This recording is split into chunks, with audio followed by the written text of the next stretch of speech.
Now, November's US presidential election is set for a Donald Trump-Joe Biden rematch after the only other remaining Republican candidate dropped out, not surprisingly, overnight. Nikki Haley suspended her campaign after losing all but one state up for grabs in Super Tuesday primaries.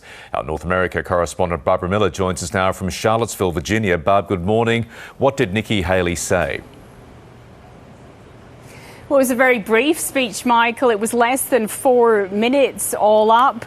Nikki Haley announcing in her home state of South Carolina that she was indeed suspending her campaign. She hung on longer than many people would have thought possible, and she did pick up Vermont, as you say, also picking up D.C.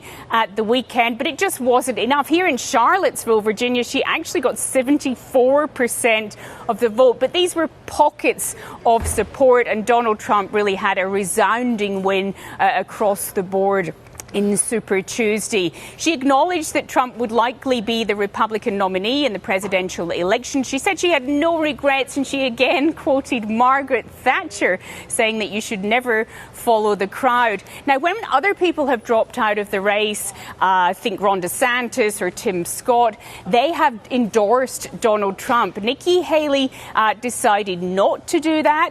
Instead, she implored Donald Trump to now reach out to her supporters. It is now up to Donald Trump to earn the votes of those in our party and beyond it who did not support him. And I hope he does that. At its best, politics is about bringing people into your cause, not turning them away. And our conservative cause badly needs more people. This is now his time for choosing. So, Barb, who might Nikki Haley's votes go to now that she's formally out of the race? This is now a key question, and we now have Donald Trump and Joe Biden trying to lure them.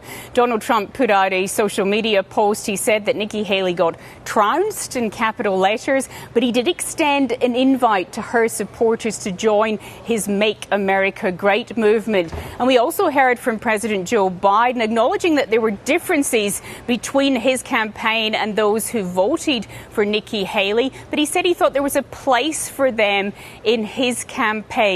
So Nikki Haley, didn't manage to become president, but she did make history. She was the first woman to ever win a Republican primary, and she garnered enough support that we now have the two men who are very likely to be contesting this November election, vying for those voters who decided to back her.